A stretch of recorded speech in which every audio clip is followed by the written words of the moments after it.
Untuk makluman tuan-tuan dan puan-puan semua, slide ini adalah dikongsi bersama. Kalau tuan-tuan membuka laman web MQA pun mempunyai slide yang serupa, tetapi mengikut pelaksanaan acuan masing-masing lah. Sebab jika tuan-tuan membuka laman web MQA, mereka akan lebih menekankan berkaitan dengan pentaulihan di MQA. COPPA ini, untuk makluman tuan-tuan semua, kita terlibat secara langsung dari segi pentaulihan. Tetapi dari segi persijilan, JPK sahaja yang mempunyai persijilan. Iaitu kita menghasilkan program tahap 1, 2, 3, 4 dan 5. Yang mana sijil kita tahap 1 sehingga 3 tu dipanggil sijil kemahiran Malaysia. Tahap 4 mempunyai diploma kemahiran Malaysia. Dan tahap 5 adalah diploma lanjutan kemahiran Malaysia. Manakala program MQA hanya mengawal dari segi pentaulihan, dari segi persijilan masih lagi diberi kuasa kepada institusi-institusi di bawah MQA untuk mengeluarkan persijilan mereka sendiri dengan pengiktirafan daripada MQA. Bermaksud COPTA ini dia tidak involve secara untuk persijilan MQA lah. Next. Berikut adalah objektif kita pada hari ini.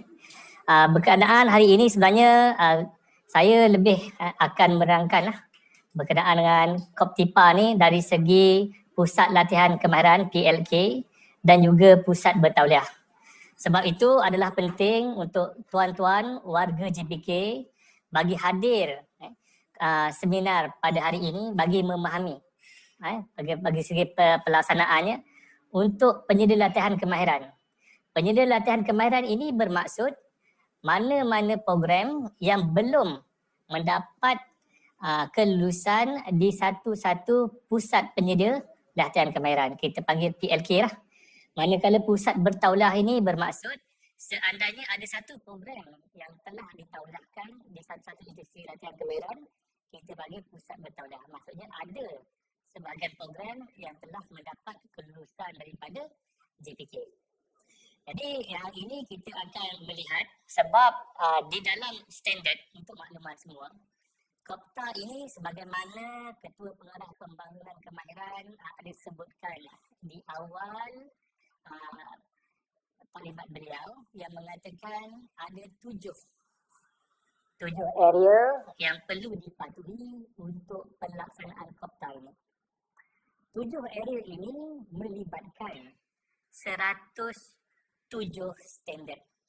Yang mana setiap satu standard ini tuan-tuan perlu baca dan perlu dijawab semasa permohonan pentaulihan nanti. Ke-107 ini juga akan disemak oleh panel penilai pentaulihan sewaktu lawatan. Cuma apa yang bezanya ialah seandainya tuan-tuan adalah pusat bertauliah baru daripada 107 ini hanya ada beberapa standard saja yang perlu dijawab, dan jika tuan-tuan hendak membuat pembaharuan program ada standard-standard tentu yang perlu dijawab. Okey, seterusnya untuk agenda hari ini saya akan menerangkan 4 perkara lah. Sebenarnya ada 3 perkara besar, iaitu yang pertama sekali adalah berkaitan dengan latar belakang sistem jaminan kualiti tunggal ini. Ini lebih kepada sejarah kenapa COPTA perlu dilaksanakan di dalam negara kita. Dari mana-mana mandatnya, siapa yang mengkajinya dan siapa ahli jawatan kuasa TVET ini.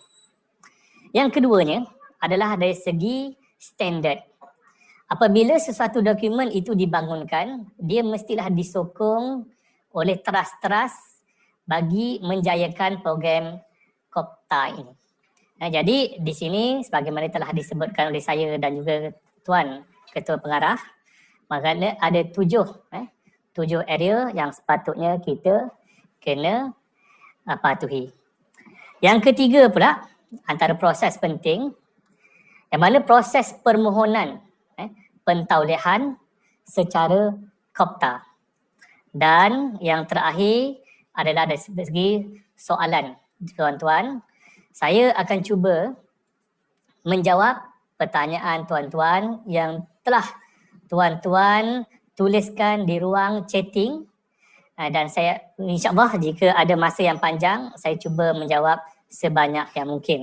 Walau bagaimanapun, seandainya saya tidak dapat menjawab kesemua soalan, saya telah meminta pihak Urusitia supaya mencatatkan semua soalan tuan-tuan supaya kita kumpulkan dan dijadikan FAQ untuk penerangan kepada tuan-tuan selepas sesi seminar ini.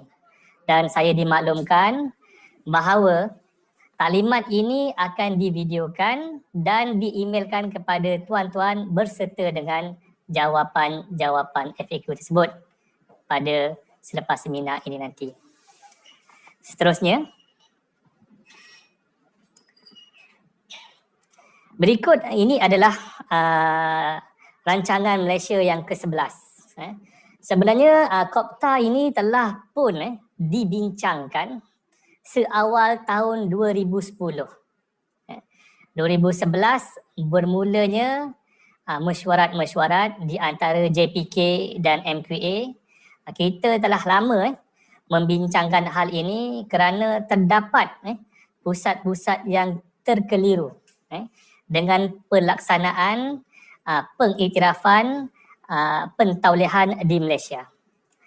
Sebelum ini terdapat pusat-pusat yang ditauliahkan oleh kedua-dua agensi ini. Bermaksud JPK memberikan pentaulihan dan juga MQA juga turut memberikan pentaulihan kepada program yang sama. Jadi pusat bertauliah diaudit 2 kali. Perkara ini nampaknya tidak sihat kerana dua-dua ini merupakan agensi kerajaan yang membawa maksud yang sama. Oleh itu, satu pasukan daripada EPU telah pun mencadangkan supaya dilihat semula perkara-perkara ini dan dimasukkan di dalam perkara utama dalam aliran perdana supaya menjadi agenda utama negara dan seterusnya dimasukkan dalam rancangan Malaysia ke-11 yang mana pelaksanaan secara berterusan bermula 2016 sehingga 2020. Dalam rancangan Malaysia ini, perkara TVET ini telah diletakkan pada bab 5 bidang fokus B strategi 1 iaitu memperkukuh takbir urus TVET untuk pengurusan yang lebih baik dan juga sistematik. Jadi sebagaimana saya telah terangkan tadi bahawa itulah dari segi latar belakang bagaimana kenapa COPTA ini dilaksanakan. Seterusnya, dalam rancangan Malaysia yang ke-11 ini, next, perkara ini telah menjadi trust strategik yang ketiga, iaitu daripada meningkatkan pembangunan modal insan untuk negara maju. Yang ini kalau kita tengok di paparan, dia telah memfokuskan kepada bidang fokus B, iaitu mentransformasi TVET untuk memenuhi permintaan industri. Di situ juga pilar sebelum ni kalau tuan-tuan lihat di pilar kerangka kelayakan Malaysia ada sedikit perubahan. Kalau kita lihatkan sebelum ini kerangka kelayakan Malaysia kita mempunyai 3 pilar utama iaitu pilar akademik, pilar TVET dan pilar skill. Dengan adanya trust strategi baru ini, kita cuba asimilasikan pilar TVET dan juga pilar skill menjadi satu pilar dan kena ada satu definisi baru apakah itu TVET dan apakah itu syarat-syarat untuk memenuhi perkara tersebut. Jadi jika tuan-tuan melihat kerangka Malaysia yang versi 2.0, tuan-tuan akan melihat hanya ada 2 pilar sahaja iaitu pilar akademik dan juga pilar TVET. Seterusnya, slide. Bagi memperkasakan ataupun menjayakan program ini, satu jawatan kuasa telah pun diwujudkan bagi memastikan pelaksanaan COPTA ini tercapai. Jadi dengan keputusan Majlis Ekonomi isi bilangan 21/2015 pada 13 Oktober 2015 membawa kepada penubuhan jawatan kuasa sistem tadbir urus tunggal akademik dan TVET sebagai sebuah jawatan kuasa teknikal di bawah Majlis Modal Insan. Mereka ini adalah terdiri daripada pelbagai institusi yang menjayakan TVET negara ini. Jika kita lihat kerangka itu daripada atas negaranya, sistem jawatan kuasa tunggal TVET iaitu KKM, kerangka kekayaan Malaysia 2.0 yang telah saya sebutkan tadi, disokong dengan jaminan kualiti TVET. Di situ kita ada jawatan kuasa kerja MQA dan JPK yang terdiri daripada 16 orang. Kemudian jawatan kuasa teknikal MQA dan JPK yang terdiri daripada 13 orang dipecah kepada dua jawatan kuasa teknikal, iaitu jawatan kuasa teknikal 1 pembangunan standard TVET iaitu 7 orang, dan jawatan kuasa yang kedua pembangunan proses jaminan kualiti TVET yang mempunyai 6 orang. Dan panel pembangunan standard TVET mempunyai 13 orang ahli tetap. Jika tuan-tuan perhatikan pada ruangan tabel hijau itu, bagi panel pembangunan standard TVET ini telah dipengerusikan oleh yang berbahagia Profesor Dr. Wahid Razali, yang mana beliau merupakan timbalan Chancellor UTHM dan wakil kepada semua Universiti MTun. Dan kita juga diwakili oleh pegawai JPK yang ke-9, iaitu Haji Muhammad Noor bin Dollah dan juga Hajah Samsidah binti Zainal Abidin. Di dalam panel ini juga terdapat wakil-wakil MQA daripada UiTM, JPPK, MARA, EdTech, JMI, BPTV dan juga wakil Kolej Vocational, IKTBN, Jabatan Pengajian Politeknik JPP, Sirim Berhad dan juga MASC Technical. Yang mana MASC Technical dia lebih kepada pusat bertauliah swasta. Jadi dekat sini jelas bahawa kerajaan memang bersungguh-sungguh untuk melaksanakan COPTA ini secara aliran perdana di peringkat negara. Jadi semua wakil-wakil tetap ini perlu sentiasa ada bagi menjayakan program ini.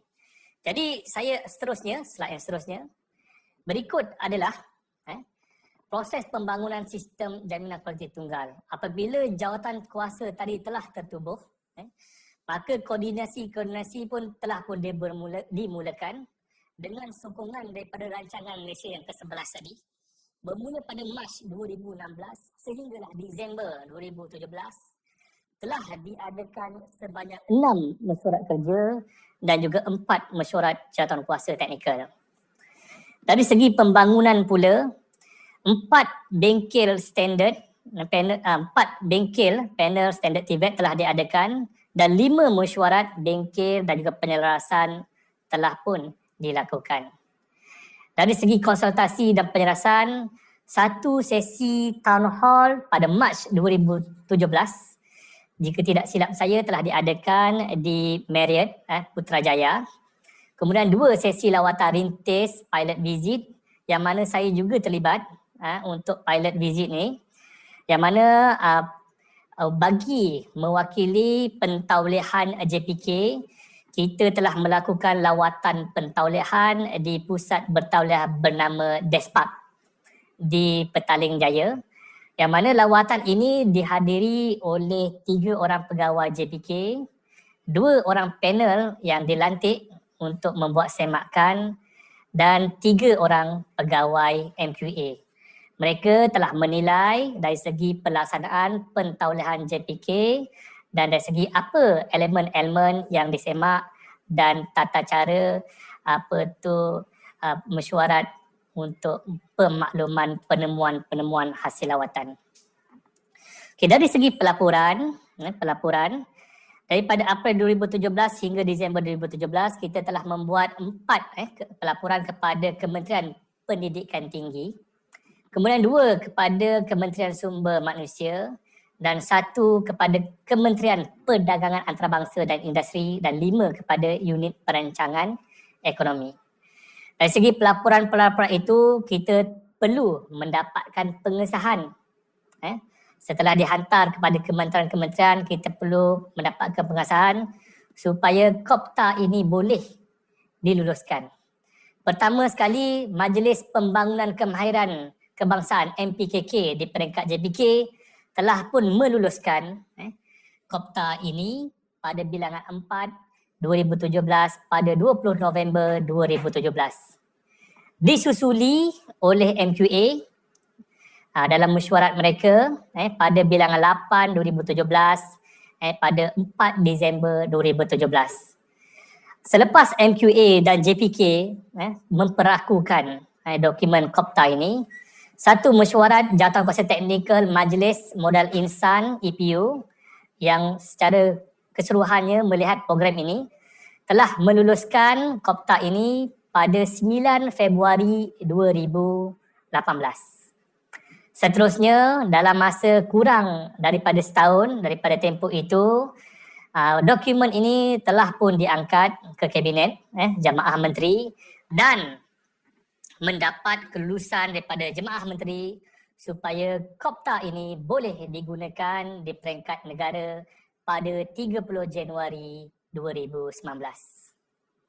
Seterusnya, berikut adalah proses pembangunan sistem kualiti tunggal TVET. Dari segi pemetaan, jadi JPK dan MQA duduk bersama-sama untuk membincangkan 107 standard tadi dengan masing-masing memberikan olahan dan jawapan kepada standard-standard tadi. Dari segi proses jaminan kualiti, lawatan rintis yang telah dilakukan, itu dari segi pemetaan. Kemudian daripada segi ASEAN pula, Malaysia telah mematuhi 94% untuk mengikuti TVET. Itu dari segi pemetaan peringkat ASEAN. Dari segi dalam negara, konsultasi pihak berkepentingan, maksudnya daripada institusi-institusi yang akan menjalankan program ini, kita telah mendapat maklum balas, terutamanya dari segi town hall, yang mana tuan-tuan boleh tengok di situ, lihat di situ ada 182 IPT yang terlibat, yang turut hadir dengan 93 pusat latihan kemahiran, yang mana pecahannya tuan-tuan boleh lihat detailnya di situ, di catapai di sebelah kiri tuan-tuan. Universiti maklum balasnya ada 11.7%, College University 2.2%, College dan institusi 18.8%, kemudian pusat latihan kemahiran mempunyai 19.7%. Kemudian kita tidak hanya berfokus kepada institusi latihan kemahiran juga, kita turut memanggil 71 ahli panel penilai MQA bersama-sama dengan 95 pegawai pengesah luaran JPK, kerana mereka juga perlu memberikan pendapat disebabkan mereka lah yang penggerak sebagai panel-panel yang akan terlibat secara langsung progres KOPTIPA ini bagi menyemak program-program KOPTIPA. Bersama itu juga 42 pegawai MQA dan JPK turut hadir dengan 47 pengamal industri dan 73 pembuat dasar dan badan profesional. Seterusnya, untuk setelah 30 Januari 2019, maka dengan itu KOPPA dan KAPAK telah pun menghasilkan secara rasminya Code of Practice for TVET Program Accreditation KOPTA boleh dimuat turun melalui laman web MQA. Dekat sini dilihat KOPTA, jika dilihat kat situ mempunyai Act 679 dan kita di JPK mempunyai Act 652. Untuk COPTA masih belum ada apa-apa act lagi. Dari segi pelaksanaannya masih lagi terpakai kepada akta masing-masing. Bermaksud, walaupun dokumen ini mempunyai satu dokumen yang diguna bersama MQA dan juga JPK, dari segi pelaksanaannya masih lagi tertakluk kepada Akta 679 dan juga Akta 652. Seterusnya, next slide. Okay, dari segi ini pengukuhan, bila COPTA ini telah dihasilkan, dia lebih kepada pembangunan dan penyampaian program yang berteraskan industri. Sebagaimana sedia maklum, JPK memang sentiasa terlibat dengan industri dari pembangunan ras sehinggalah kepada pelaksanaan latihan, sehinggalah kepada persijilan latih. Ini memang amalan JPK sejaknya tertubuh LLPPKK dahulu. Tapi dekat sini ada sedikit perubahan dari segi pelaksanaan disebabkan COPTA ini merupakan kerjasama MQA dan juga JPK. Jika dilihatkan di sebelah kanan tuan-tuan, dari segi inovasinya adalah dari segi pendedahan latihan industri kepada pelajar TVET. Sebelum ini, pendedahan industri ataupun pengalaman industri, latihan industri hanya terpakai kepada pelajar-pelajar kita di tahap Diploma Kembaran Malaysia dan juga Diploma Lanjutan Kembaran Malaysia. Tapi dengan pelaksanaan COPTA ini, pelajar-pelajar daripada tahap 1 Sijil Kembaran Malaysia dan juga tahap 2 sudah perlu mendapatkan pendedahan latihan industri. Manakala tahap 3, bermula tahap 3 sehinggalah tahap 5, latihan industri diwajibkan dan mempunyai credit hours untuk dinilai. Sebelum ini credit hours latihan industri hanya terpakai kepada tahap 4 dan tahap 5. Dan seterusnya antara perkara yang terpenting yang untuk makluman tuan-tuan selaku pemain TVET COPTA ini, iaitu perkara yang keempat, pengalaman industri kepada tenaga pengajar. TVET sebelum dan semasa dalam perkhidmatan hendaklah diutamakan. Melalui COPTA ini dinyatakan bahawa setiap 2 tahun, dalam tempoh 2 tahun, tuan-tuan dan puan-puan hendaklah sekurang-kurangnya hadir latihan industri untuk tempoh 30 hari. Walau bagaimanapun, dari segi perkara penguatkuasaan ini diberikan tempoh transisi 5 tahun. Jadi tuan-tuan tidak perlu risau untuk melaksanakan program COPTIPA ini, dan saya akan nyatakan apakah transisi ataupun pengecualian yang dikeluarkan oleh COPTIPA supaya tuan-tuan boleh melaksanakan COPTIPA ini tanpa sebarang masalah. Seterusnya adalah berkenaan dengan perkara yang kedua, iaitu dari segi standard TVET edisi 1. Sebagaimana telah pun dinyatakan oleh Tuan Haji, Ketua Pengarah Pembangunan Kemahiran, bahawa standard TVET edisi kedua telah pun dikeluarkan. Cuma pada taklimat sesi pengenalan ini, saya lebih berfokuskan kepada standard TVET edisi 1. Terdapat beberapa perubahan untuk edisi kedua kerana ditambah baik untuk TVET sehingga tahap 6. Walau bagaimanapun, untuk tahap 6 tersebut, kita secara langsungnya tidak terlibat kerana akta JPK hanya terlibat sehingga tahap 5 saja. Sebagaimana saya dah maklumkan pada slide sebelum ini, pelaksanaan COPTA ini masih terpakai mengikut akta agensi masing-masing. Jadi seandainya JPK mempunyai selepas ini jikalau ada akta baru yang menyokong sehingga tahap 6, JPK juga akan terlibat secara langsung untuk KOPTA tahap 6. Okey, seterusnya. Okay, dari segi definisi program TVET ini untuk standard, perkara 1, 2, 3 ini telah lama diamalkan oleh JPK, yang mana kita amat menitik beratkan komponen praktikal sebanyak 60 ke 7%. Ini memang telah menjadi amalan JPK sejak LLPPKK dahulu. Kemudian skill psikomotor yang bermaksud daripada perkembangan, kemahiran dan juga insaniah dan nilai.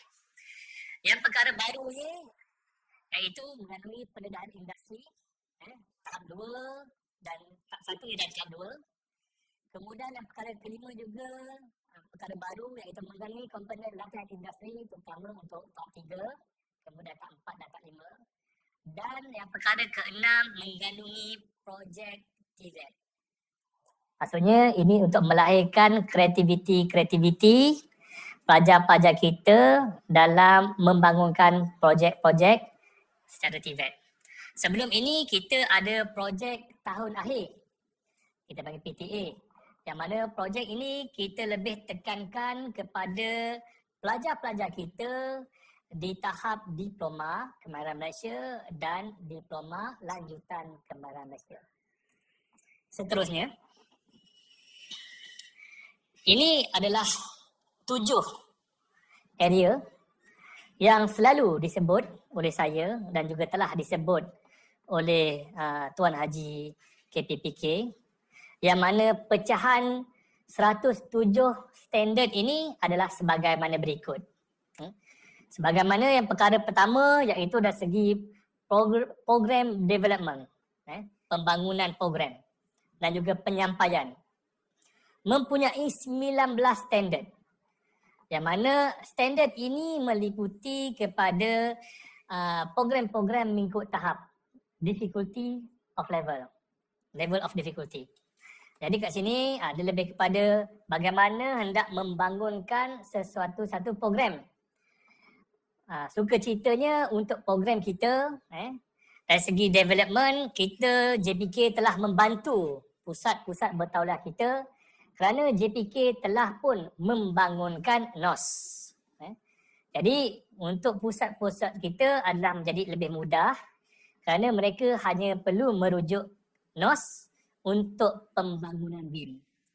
Bagi program MQA, mereka tidak semudah kita kerana mereka perlu membangunkan kurikulum mereka sendiri dengan mendapat kelulusan daripada pihak-pihak berkepentingan ataupun daripada industri-industri. Sebagai contoh, seandainya Universiti Melaya hendak melakukan program TVET di peringkat MQA, program tahap 3 otomotif. Mereka perlu membangunkan kurikulum mereka di samping perlu ada pengesahan daripada pemain-pemain industri otomotif negara. Jadi sebab MQA akan menyemak program mereka dengan pengiktirafan industri-industri tersebut. Bermaksud program itu tidak boleh 100% lahir daripada lecturer universiti. Untuk program JPK tidak perlu kerana NOS itu sendiri telah pun dibangunkan oleh industri-industri dalam negara. Pusat bertaulah JPK hanya menggunakan NOS dan membangunkan kurikulum BIM untuk digunakan sebagai pembelajaran. Yang kedua, area kedua, lebih kepada assessment of student learning. Ini lebih kepada penilaian, cara-cara penilaian yang dilaksanakan. Penilaian yang dilakukan adalah secara berterusan, continuous assessment. Dan kat sini kita nak lihat bagaimana penilaian pembangunan soalan-soalan dibangunkan. Kemudian siapa yang mengesahkan soalan tersebut. Bagi pusat-pusat di bawah JPK, sebagaimana peraturan-peraturan JPK, kita telah menetapkan bahawa soalan-soalan tersebut perlu disemak oleh jawatankuasa TAC, Technical Advisory Committee. Bagi untuk MQA, mereka perlu ada jawatankuasa senat mereka bagi pengesahan soalan-soalan ataupun penilaian-penilaian tersebut. Dekat sini jenis-jenis penilaian, tuan-tuan boleh rujuk kepada Kopta. Terdapat beberapa jenis penilaian, sama ada quiz, sama ada ujian berterusan, final exam dan sebagainya. Dari segi area yang ketiga, student election and support services. Dekat sini dia menerangkan seandainya tuan-tuan melakukan, memohon program pentaulihan, bagaimana cara tuan-tuan membuat pemilihan student. Tuan-tuan perlu menyatakan kriteria-kriteria student mengikut kesesuaian program. Di peringkat JPK, biasanya untuk pengambilan student, seandainya ada perkara-perkara ataupun elemen-elemen yang hendak dititik beratkan, biasanya ditulis pada dalam NOS, iaitu prerequisite NOS. Contohnya untuk membuat program jentera tolak tanah. Dekat situ telah ada kadar umur pelajar-pelajar yang perlu untuk berdaftar pada program tersebut, kerana program tersebut melibatkan lesen untuk membantu jentera tersebut. Seandainya umur terlalu kecil, maka tidak layak untuk pelajar itu berdaftar program tersebut, kerana kita juga terikat kepada badan-badan pelesenan yang lain. Untuk area yang seterusnya, dari segi teaching staff, sini ada penambahbaikan, ada penambahbaikan sebagaimana telah saya sebutkan tadi, yang teaching staff ada diminta untuk wajib menghadiri kursus 30 hari dalam tempoh 2 tahun pengalaman industri. Kenapa difikirkan perlu? Kerana kita hendak adakan persamaan di antara industri dengan pakar-pakar pengajar kita. Sebab sebelum ini di dalam Kopta, jawatankuasa telah dibincangkan yang mana output negara, pelajar-pelajarnya yang keluar selepas tamat pembelajaran didapati tidak selari dengan kehendak industri. Walaupun program tersebut program yang mempunyai demand tinggi kepada program industri. Ini ada kemungkinan melalui kajian, iaitu pengajar-pengajarnya ilmunya tidak selari dengan kehendak industri. Sebab itulah kursus 30 hari ini diwajibkan supaya pengajar-pengajar terlebih dahulu faham apa yang diperlukan oleh industri. Dia needs, kena faham. Kemudian barulah pengajar-pengajar itu dapat mengajar dengan baik pelajar-pelajar Tibet supaya selari dengan kehendak industri. Area yang kelima, lebih kepada educational resources. Yang ini ada 10 standard yang perlu dipatuhi.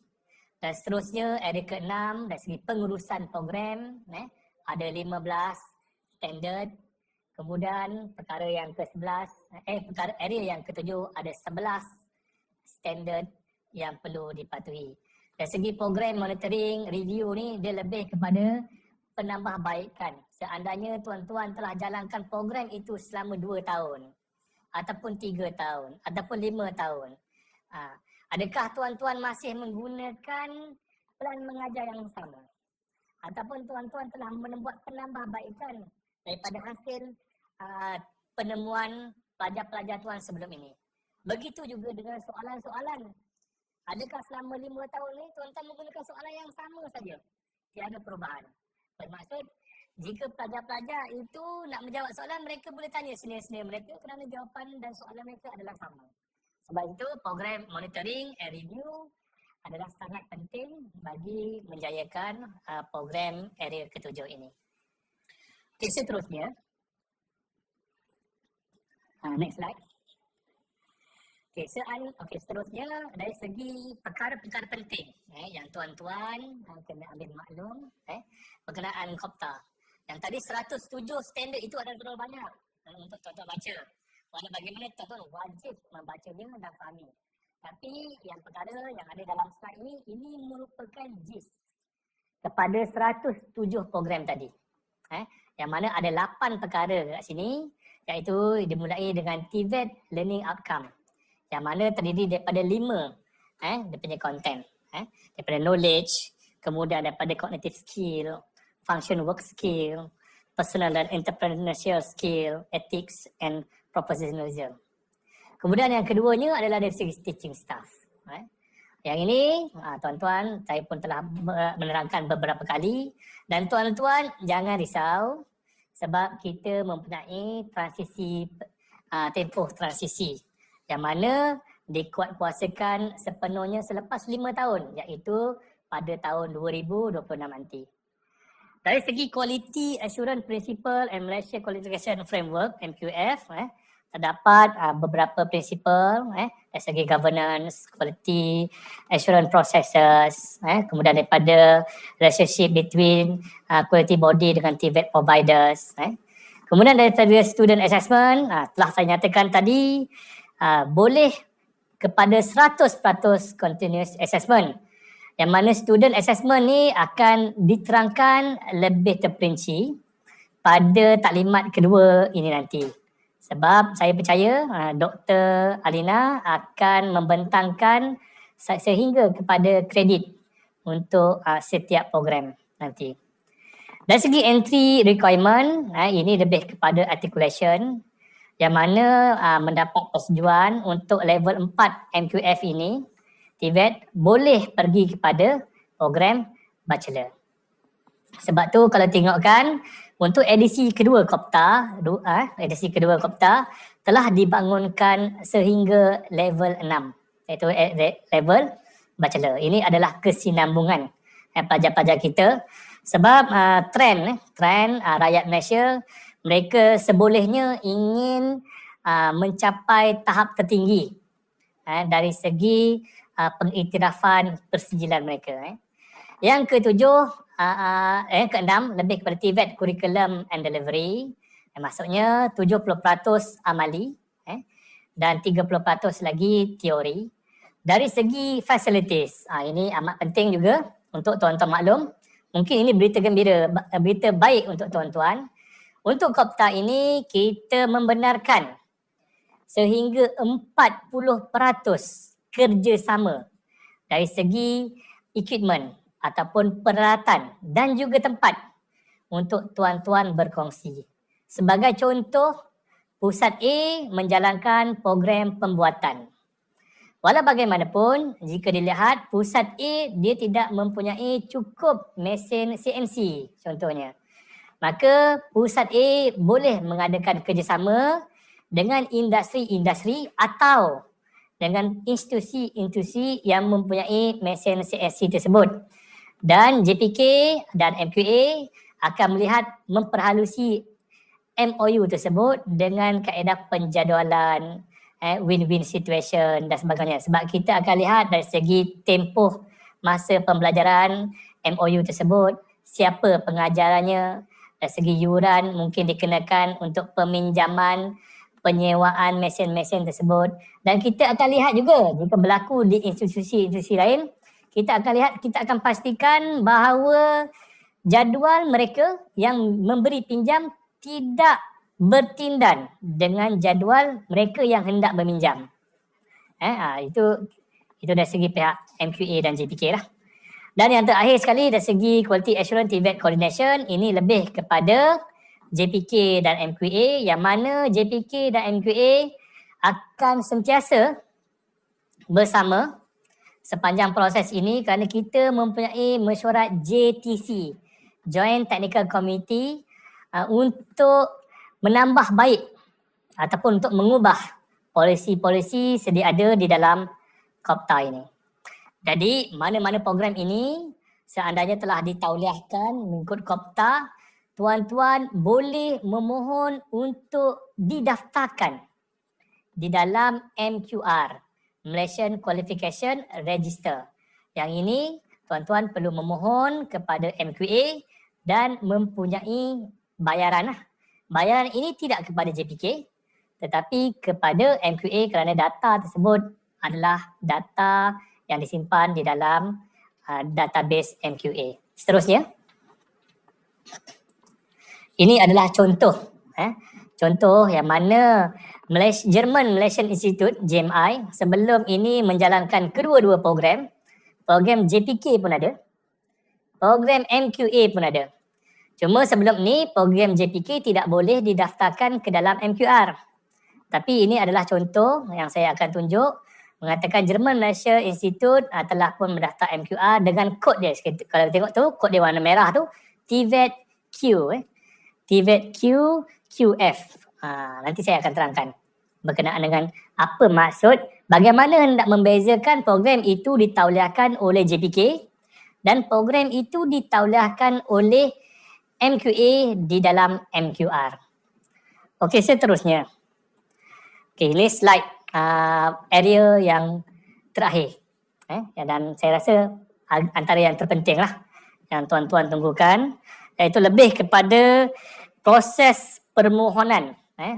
Permohonan untuk program penyelia latihan kemahiran dan pusat bertauliah JPK. Bagaimana tuan-tuan nak memohon sebagai pemain TVET ini nanti. Slide yang seterusnya. Begini adalah carta alih. Yang tuan-tuan lihat adalah carta alih kerjasama MQA dan JPK dari segi pemprosesan pentauliahan program. Jika dilihat, penyedia TVET ini bermaksud penyedia latihan kemahiran dan juga pusat bertauliah. Dari erti kata lain, kita menggunakan istilah bersama iaitu penyedia TVET. Tapi harap tuan-tuan maklum, penyedia TVET ini adalah PLK dan PB. Itu untuk istilah JPK. Jadi penyedia TVET ini akan mengisi satu borang permohonan yang sama. Seandainya mereka nak membuat program JPK ataupun MQA, mereka akan menggunakan satu borang permohonan yang sama. Cuma perbezaannya apabila telah mengisi borang tersebut, mereka perlu hantar kepada dengan siapa mereka hendak membuat permohonan pentauliahan. Seandainya permohonan pentauliahan itu adalah program NOS ataupun program JPK, mereka perlu menghantar borang tersebut kepada JPK. Dan seandainya borang tersebut merupakan TVET MQA, mereka perlu menghantar kepada MQA. Walau bagaimanapun, sekiranya terdapat kesilapan penghantaran borang, MQA dan JPK boleh membantu dan kita menghantar permohonan itu kepada satu sama lain. Sebab pada peringkat awal ni kami percaya masih terdapat kekeliruan di antara pusat penyedia TVET, MQA dan JPK bagi penghantaran dokumen. Dari segi pendaftaran, bayaran pendaftaran masih lagi tertakluk kepada akta masing-masing. Bermaksud untuk pendaftaran JPK, pusat bertauliah baru perlu membayar 1,500. Tidak mengira tahap sebagai pusat bertauliah baru. Mungkin mereka hendak membuat tahap 1 sampai tahap 4 dan sebagainya. Tapi untuk MQA, pendaftaran mereka tertakluk kepada jenis-jenis persijilan yang mereka hendak mohon. Contohnya untuk peringkat sijil ada certain of value yang kena bayar. Peringkat diploma pun begitu, peringkat bachelor pun begitu. Dari segi dapat kod TVET, yang seterusnya, itu saya akan bentangkan kemudian. Kemudian semakkan dokumen adalah secara bersama. Semakkan dokumen maksudnya bersama walaupun dokumen itu satu, tapi dia adalah secara bersama kerana yang penilaian oleh APV, ahli panel TVET. APV ni ahli panel TVET. Yang mana ahli panel TVET ini adalah dari satu kelompok yang sama. Kita panggil pool of assessor. Yang mana ini akan diregister di bawah SIAS, pool of assessor ini, yang merupakan lantikan bersama. Maksudnya dalam pool of assessor ni Untuk dari segi pentaulihan, mereka lah yang akan melihat program JPK untuk lawatan pentaulihan dan mereka lah juga akan menilai program MQA. Walau bagaimanapun terdapat 3 jenis penilai TVET ni. Seandainya program itu masih lagi berteraskan JPK, masih ada panel yang hanya untuk JPK saja. Begitulah dengan MQA. Maksudnya dia ada A, B dan C. Kalau A maksudnya the total. Dia boleh jadi panel TVET JPK, ahli panel TVET MQA.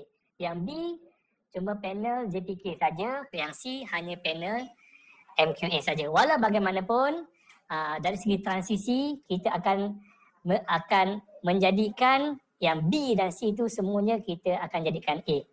Sebab untuk menjadi A ni dia perlu meliputi kedua-dua syarat MQA dan JPK. Contohnya untuk syarat panel JPK perlu ada SKM, DKM, DLKM. Untuk menjadi panel MQA perlu ada first degree, kena ada master atau PhD. Jadi perkara-perkara tersebut perlu dipatuhi oleh setiap ahli panel TVET tersebut. Kemudian dari segi pengesahan, apabila telah dilawat oleh APV akan dimasukkan dalam jawatan kuasa teknikal JKT di peringkat JPK dan di peringkat MQA dia adalah masuk dalam MGA. Apabila telah lulus JKT, maka tuan-tuan layak untuk memohon register MQR. MQR Malaysian Qualification Register, tuan-tuan layak untuk memohon. Jadi dia tidak automatik, tuan-tuan perlu memohon dengan menunjukkan yang bahawa tuan-tuan telah ditauliahkan oleh JPK melalui sistem COPTA ini. Okey, seterusnya. Ini adalah format borang permohonan pentaulihan yang mana bahagian A dan bahagian B ni merupakan maklumat penyedia TVET dan maklumat program. Yang ini tak banyak muka surat dia. Dalam 4 muka surat atau 5-6 bergantung kepada program tersebut. Yang bahagian C, yang ini banyak. Bahagian C ini merupakan dokumen jaminan kualiti TVET yang terdiri daripada 7 area tadi, yang terdiri daripada 107 standard. Ini tuan-tuan perlu isi satu persatu lah daripada visi, misi. Cara pengisiannya adalah seakan-akan kapak. Cuma elemen-elemennya adalah agak berlainan sebab ini adalah asimilasi antara COPA dan juga kapak menjadi COPTA. Seterusnya. Proses akreditasi pentauliahan program TVET ini masih lagi terpakai proses-proses sedia ada oleh JPK dan MQA melalui akta agensi masing-masing. Okay, seterusnya berkenaan dengan cadangan kod. Ni kod MQA dan JPK yang saya katakan untuk COPTA tadi. Kalau MQA, nak tahu program tu MQA ke JPK yang ditauliahkan, untuk MQA kita panggil TVET-Q. TVET-Q. Contohnya kat situ Q tu sebab dia MQA. Jadi TVET dalam kurungan QP. Disebabkan MQA ni terdapat 2 proses, iaitu fasa 1 dari segi pengenalan, kemudian fasa kedua baru dari segi kelulusan penuh. Dia P tu partial. Bila F tu dia full accreditation. Dia partial tu dia bagi syarat 2 tahun untuk menjalankan program tersebut. Andai kata mereka mencukupi, mematuhi semua peraturan-peraturan, baru dia bagi full accreditation. Jadi dekat situ kalau dia Q maksudnya dia adalah MQA. Untuk JPK pula kita kepada TVET S. S tu adalah DSD. S kat tengah tu. Jadi kita panggil TVET S. Cuma bezanya dekat sini kita pun ada 2. Kalau MQA pun ada 2, P dan F, ada partial dengan final yang full. Kemudian yang JPK pun ada S1 dan S2. S1 ni merujuk kepada pentauliahan secara SLAB. SLAB ni bermaksud Sistem Latihan Program Bertauliah. Sistem Latihan Program Bertauliah yang mana 100% dijalankan di pusat bertauliah. S2 ni adalah merujuk kepada pentaulihan kopta melalui proses SLDN. Okey, seterusnya. Okay, ini adalah contoh di dalam MySpike. Memang dah siap pun. Cuma kita tunggu saja masa untuk mengkuatkuasakan pentaulihan kopta ni. Kod ni dah ready dalam MySpike kita. Sebagai contoh dekat sini kalau tengok Alsias dengan kod K01011 untuk pembangunan produk elektronik EE-021-4/2012. Maksudnya dekat sini untuk program ini melaksanakan program TZ S1. Kod kita kekalkan K01011-EE-021-4-2012-MT multi-tier -A. A itu adalah lebih kurang kepada bilangan berapa kali program ini di-renew, di pembaharuan. Macam A ni baru pertama kali lah untuk kopta. Sebab kenapa kita kena buat beberapa kali itu? Sebab kami kena lihat dari segi pematuhan. Mungkin untuk yang pertama kali itu ada beberapa standard yang tuan-tuan gagal untuk jawab. Bukan tuan-tuan sengajakan untuk gagal menjawab, tetapi kerana elemen itu belum boleh lagi dinilai. Contohnya, tuan-tuan nak kena ada outcome. Seandainya program baru, confirm belum ada outcome. Jadi kita tunggu kepada pentaulihan yang kedua untuk lihat. Okey, saya rasa itu saja. Saya akan terus kepada agenda yang terakhir. Terus next. Iaitu, lupa pula saya. Dari segi transisi, ini yang saya janjikan nak pegankan tadi. Transisi 5 tahun yang tuan-tuan diberikan pengecualian. Next. Jika dilihatkan kat sini, apa yang diberikan, dia tidak semua perkara mempunyai transisi. Dia lebih kepada, ada 3 perkara lah. Iaitu dari segi kelayakan persijilan, dari segi pengalaman industri yang dalam tempoh 30 hari dalam masa 2 tahun tersebut dengan sijil kompetensi mengajar. Jadi ini adalah perkara-perkara yang dipertimbangkan oleh JPK dan MQA supaya tuan-tuan tidak terasa bersusah, tidak terasa tertekan untuk memohon program kopta ini. Okey, seterusnya. Okey, ini dari segi transisi tersebut 5 tahun.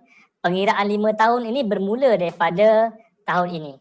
Dan dari segi pematuhan ini kita di JPK dan MQA akan menetapkan secara berperingkat.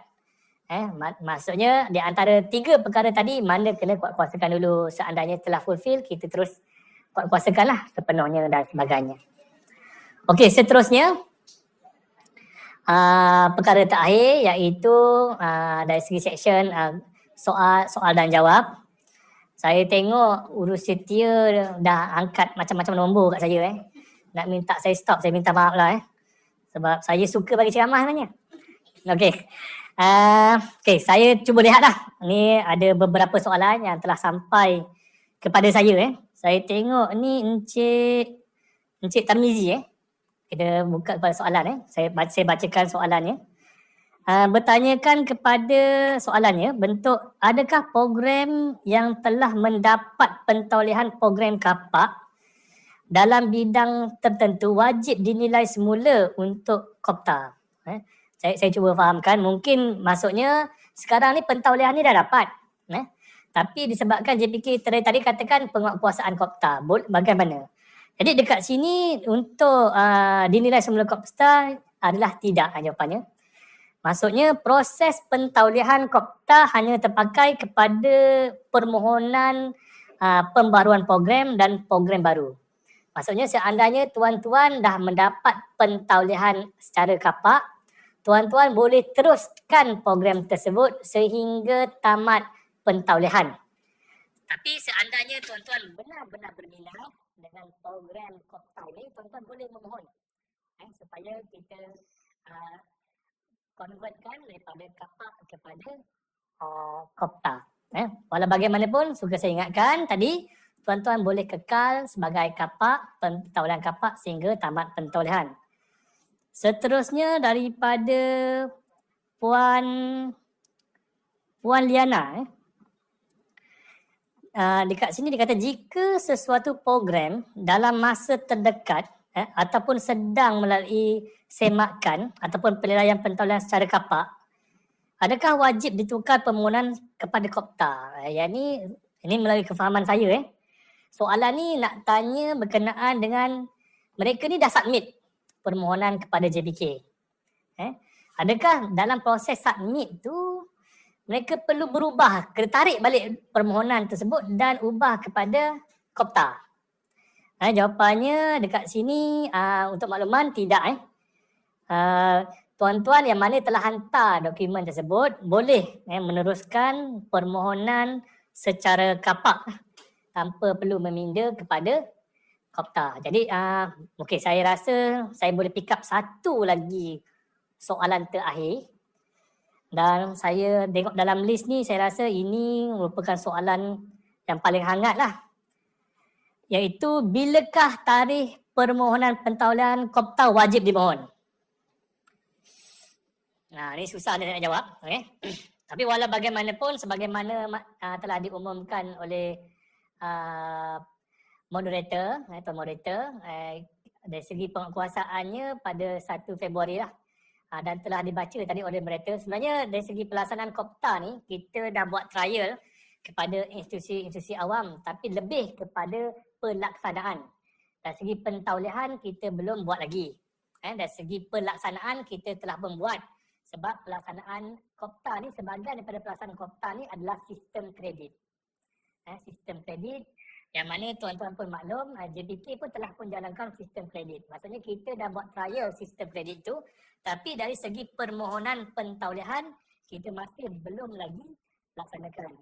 Jadi untuk penguatkuasaan ni, saya minta tuan-tuan boleh tunggu untuk hebahan daripada JPK dari segi penguatkuasaan untuk pelaksanaan Kopta dari segi pentaulihan. Dan untuk makluman tuan-tuan juga, hari ini saya telah bentangkan lebih kepada pengenalan Kopta. Dan untuk makluman dari segi business plan, bahagian pentaulian kami ada 6 siri roadshow bagi membantu tuan-tuan sebagai guideline bagaimana hendak memohon pentaulihan secara terperinci. Maksudnya kita akan cuba kupas 107 standard itu dan bagaimana hendak menjawabnya. Sebab tu saya tak boleh announce sekarang sebab ebahan itu belum lagi berlaku dan kami perlu mendidik dan memberikan contoh untuk tuan-tuan bagi memudahkan tuan-tuan memohon pentaulihan tersebut. Saya rasa, saya harap tuan-tuan berpuas hati dengan jawapan-jawapan yang saya berikan. Saya minta maaf banyak-banyak. Saya dapati memang banyak soalan yang telah tuan-tuan kemukakan pada ruang chat di sebelah ini. Tapi saya tidak dapat menjawab kesemuanya dan saya akan dan dibantu oleh rakan-rakan saya di bahagian pentaulian akan cuba menjawab soalan tuan-tuan dan kita akan maklumkan kepada tuan-tuan melalui FAQ yang akan diemailkan oleh Urus Setia selepas seminar ini. Jadi dengan itu saya rasa tamat untuk taklimat pengenalan Kopta dan saya serahkan kembali kepada Tuan Moderator. Tanpa kita lengahkan masa lagi, so saya pergi kepada penceramah yang kedua dengan topik kedua iaitu pelaksanaan latihan, penilaian dan pensijilan berasaskan kepada Kopta. Dipersilakan. Pelaksanaan latihan Sistem Persijilan Kemahiran Malaysia SPKM berasaskan Kopta.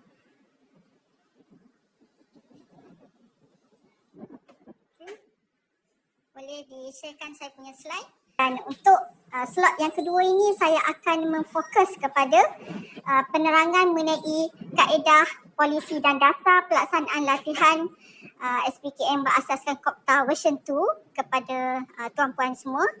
So dari sini sebagai persediaan untuk pelaksanaan, jadi sewajarnya lah kita di tingkat JPK dalaman kita untuk memahami dengan lebih detail mengenai pelaksanaan KOPTA dalam versi sistem persijilan kemahiran Malaysia itu sendiri.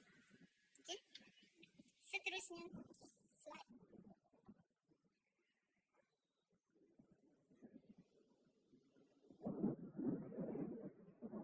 Untuk makluman tuan-puan semua ya, KOPTA, Code of Practice for TVET Program Accreditation, second edition ni adalah sebenarnya telah dipublish di peringkat MQA di portal TVET di portal TVET pada akhir penghujung Disember tahun lepas, dan ini bermaksud pelaksanaan KOPTA version 2 adalah akan dengan publishnya KOPTA version 2 ni pelaksanaannya akan menggunakan pakai KOPTA version 2. Next. So untuk penerangan mengenai KOPTA itu sendiri saya tak akan menjelaskan lebih panjanglah sebab telah pun diterangkan oleh saudara Azudin tadi dengan panjang lebar, dan juga Cik Azudin juga telah menjelaskan beberapa perkara juga berkaitan dengan bahagian pentaulihan. Dan untuk skop pembentangan saya pada hari ini, saya akan menceritakan sedikitlah menyentuh berkenaan latar belakang bagi sistem persijilan kemahiran Malaysia, sistem jaminan kualiti TVET, dan juga seterusnya saya akan memfokus kepada polisi dan dasar berkenaan pelaksanaan selepas pentaulihan, dan seterusnya dari segi pemakaian kepada semua pusat bertauliah awam dan swasta di bawah pentaulihan JPK. Dan last kali agenda pembentangan saya adalah berkaitan inilah Q&A lah, biasalah di akhir penghujung taklimat akan ada Q&A, dan juga saya juga menyediakan sedikit FAQ lah berkaitan dengan pembentangan pada hari ini. Seterusnya, berkaitan dengan latar belakang sistem persijilan kemahiran Malaysia, seperti yang tuan-puan sedia maklum dan telah aware pun berkenaan perkara ini, sistem persijilan kemahiran Malaysia telah mula diperkenalkan pada tahun 1993 bagi kaedah pentauliahan dengan menggunakan pakai kaedah pentauliahan, sistem pentauliahan. Dan pelaksanaan SPKM itu sendiri berkonsepkan kepada competency based training CBT, di mana pelatih itu akan dinilai secara berterusan dan akan dilatih dan dinilai secara berterusan, dan seterusnya akan dipersijilkan. Seterusnya, di bawah sistem persijilan kemahiran Malaysia itu sendiri, NOS menjadi asas kepada pentauliahan, pelaksanaan latihan dan juga persijilan. So, NOS ini menjadi amat pentinglah di dalam sistem kita, sistem persijilan kemahiran itu sendiri. Dan pada tahun 2019 dengan wujudnya penguatkuasaan KOPTA yang telah diluluskan oleh Jemaah Menteri pada 30 Januari 2019, kita di peringkat JPK juga telah beralih untuk align dengan pelaksanaan KOPTA itu sendiri, kerana KOPTA itu sendiri melibatkan dua badan jaminan kualiti yang melibatkan MQA dan JPK, yang mana kita pun turut sama-sama bersama dengan MQA untuk membangunkan dokumen ini. So, kelulusan Memorandum Jemaah Menteri pada 30 Januari 2019 adalah menjadi punca kuasa bagi peringkat JPK dan juga MQA untuk menyelaras pelaksanaan program TVET di Malaysia, di mana MKM itu sendiri merangkumi penubuhan jawatankuasa teknikal, itu jawatankuasa teknikal bersama jaminan kualiti, iaitu JTC, dan pemakaian Code of Practice for TVET Program Accreditation, KOPTA. Dan last kali adalah penambahbaikan laluan pendidikan TVET itu sendiri kepada graduan TVET. Ini adalah meja pelaksanaan kita di bawah sistem jaminan kualiti itu sendiri.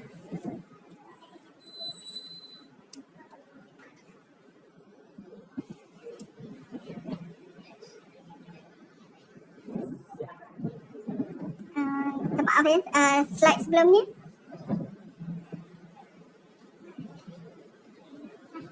So bagi sistem persijilan kemahiran Malaysia yang berasaskan KOPTA, pelaksanaan sistem juga ditambah baik dengan alignment ataupun penjajaran kepada KOPTA itu sendiri, dengan di mana salah satunya adalah pencapaian pelatih itu diberikan nilai kredit dan juga grade, dan di mana kita nampak ini adalah satu opportunity kepada pelatih itu sendiri, di mana mereka akan menggunakan kelulusan daripada persijilan untuk mereka further study, di mana kelaikan ataupun keputusan yang diperolehi juga dapat diperjelaskan.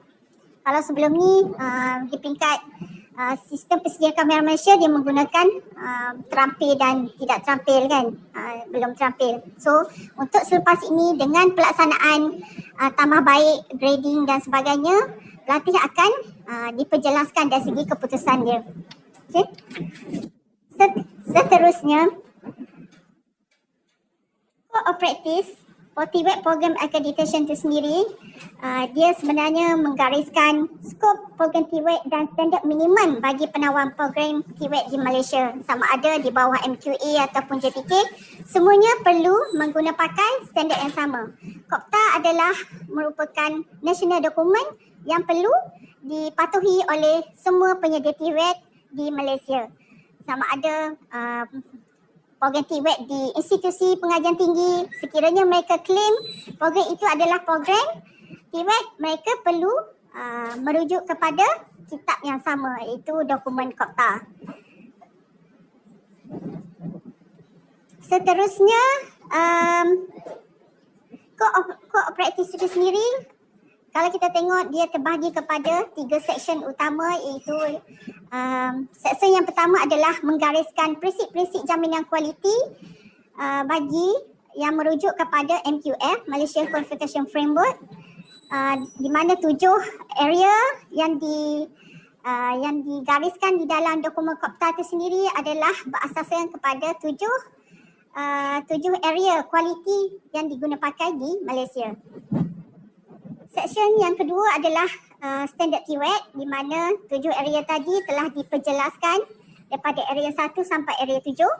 Dan yang ketiga adalah berkaitan dengan proses jaminan kualiti TVET, itu berkaitan dengan pentauliahan.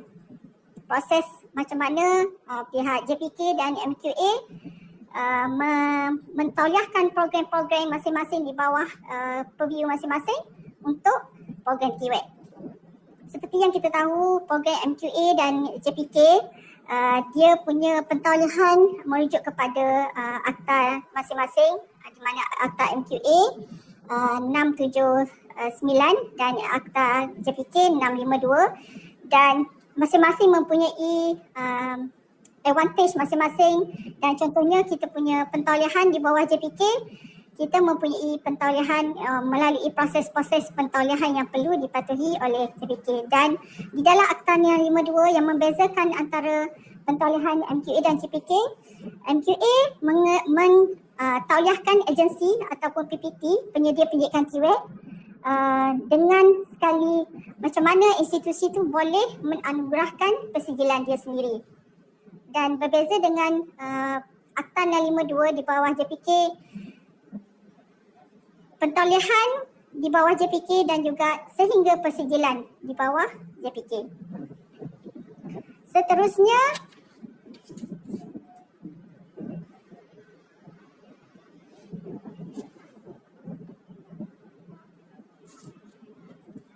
Seterusnya, adalah berkaitan dengan kelebihan. Mengapa kita buat SPKM berasaskan KOPTA version 2 ni, di mana kita harap graduan-graduan di bawah JPK, Sistem Persijilan Kemahiran Malaysia, Sistem CJ Kemahiran Malaysia tahap 1 sehingga 3, Diploma Kemahiran Malaysia dan Diploma Lanjutan Kemahiran Malaysia, mereka lebih diiktiraf dapat meningkatkan tahap mobiliti mereka selepas mendapat sijil, dan meningkatkan laluan kerjaya yang lebih tinggi dan lebih fleksibel dengan penganugerahan kredit, dan menggalakkan memberi peluang bagi pembelajaran sepanjang hayat, menyediakan peluang artikulasi ke peringkat yang lebih tinggi. Dengan adanya area di bawah KOPTA juga menyediakan penambahbaikan laluan penyedia web seperti digariskan dalam KOPTA itu sendiri dan meningkatkan kualiti dan keberkesanan pelaksanaan latihan kemahiran sedia ada.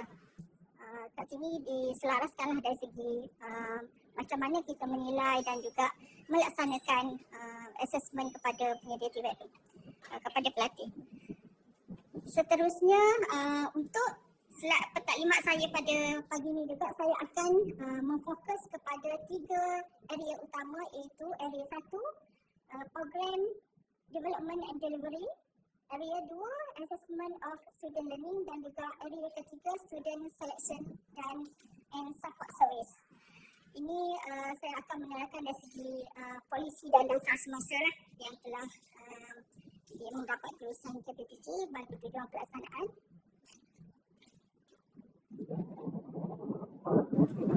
Seperti digariskan di dalam dokumen KOPTA version 2, merujuk kepada klausa 1.33 tabel pertama KOPTA version 2, nilai kredit yang digariskan ditetapkan di dalam dokumen KOPTA itu sendiri adalah 1 kredit bersamaan dengan 40 jam nasional.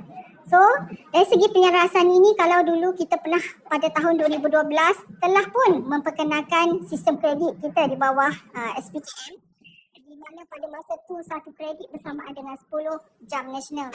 Tapi dengan penyelarasan di bawah dokumen KOPTA ini kita akan menyelaraskan, membuat penjajaran dari segi 1 kredit bersamaan dengan 40 national hours. Seterusnya,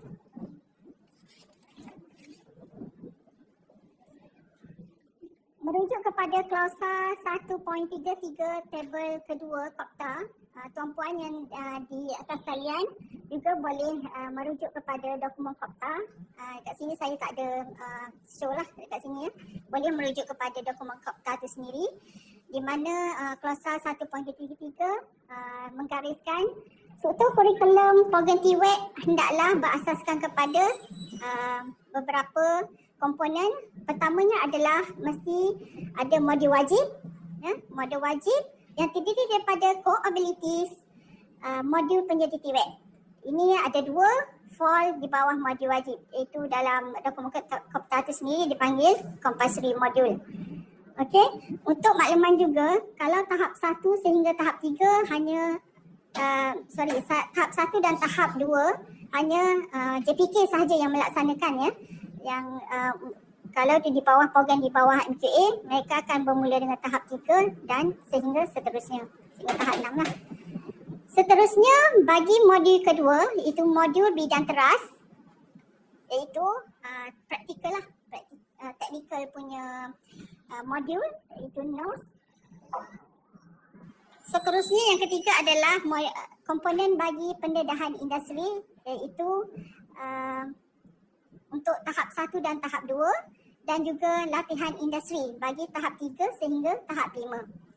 Untuk version 2 sebenarnya ada lagi satu tambahan tahap iaitu tahap 6 iaitu certificate graduate, diploma graduate dan juga bachelor.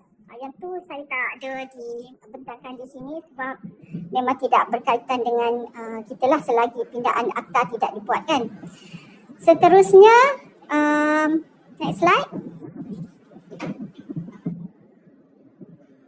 Bagi pelaksanaan ini adalah komponen baru bagi program-program di bawah SPKM di mana kita diperkenalkan dengan modul penyedia TWET iaitu 1 unit pembelajaran atau latihan yang perlu dilengkapkan oleh pelajar yang merangkumi sebahagian daripada kursus dan sebagai satu komponen yang membentuk kompetensi bagi bidang kemahiran sesuatu pekerjaan.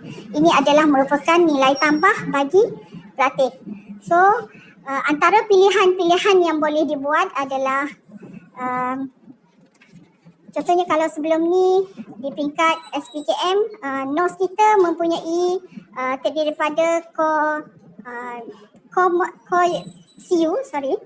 kompetensi unit dan juga ada modul elektif, CU elektif di mana sekiranya pelatih pusat bertauliah itu ditauliahkan dan dia willing untuk melaksanakan program elektif, persijilan, dari segi persijilan kita masih mengeluarkan sijil yang sama ada PB itu melaksanakan program elektif ataupun tidak.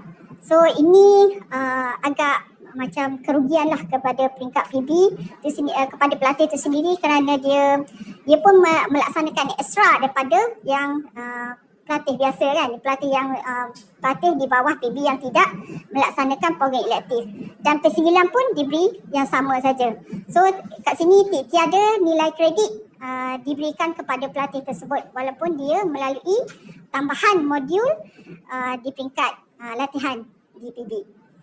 So inilah dia punya pendekatan yang diberikan lah, yang saya rasa agak memberi manfaat kepada pelatih itu sendiri, dapat memberi kredit kepada pelatih yang mengikuti latihan untuk di mana ekstra program latihan di PB.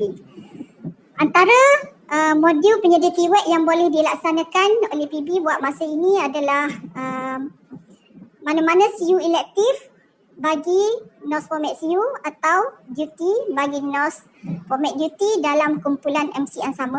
Next slide. Itu yang pertama. Yang keduanya adalah kombinasi work activities daripada beberapa CU NOS format CU atau task bagi NOS format duty dalam kumpulan MC yang sama. So PB boleh mencadangkan untuk melaksanakan program bagi model TWAC provider modul ini untuk memenuhi jam kredit yang ditetapkan bagi modul penyedia TWAC. Yang ketiganya, PB juga boleh memilih mana-mana NCS, National Competency Standard, yang berkaitan dengan program yang ditawarkan. Dan keempat adalah modul keusahawanan.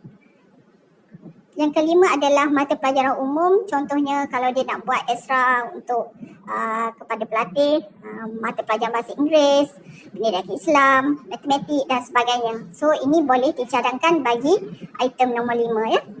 Dan seterusnya yang keenam, modul syarikat. Contohnya syarikat lebih kepada di bawah SDN lah sebenarnya, sistem latihan 2, sebab kita pun ada bagi latihan secara formal kita ada SLAB dan juga SLDN. So di syarikat contohnya ada pembelajaran bagi ISO dan sebagainya. So ini boleh juga dijadikan sebagai modul penyedia TWAC. So modul penyedia TWAC ini adalah requirement bagi Klosa 1.33. Seterusnya, modul core abilities. Ini masih lagi kita pakai modul core ability yang telah dikuatkuasakan pada tahun 2017 di mana mempunyai 8 modul utama bagi komponen core ability. Pertamanya adalah komunikasi, interpersonal skill, etiquette management, health safety management using ini adalah komponen-komponen core ability yang perlu dilengkapkan. Kalau macam di bawah MQA dia ada modul dia sendiri, modul itu dipanggil mata pelajaran umum.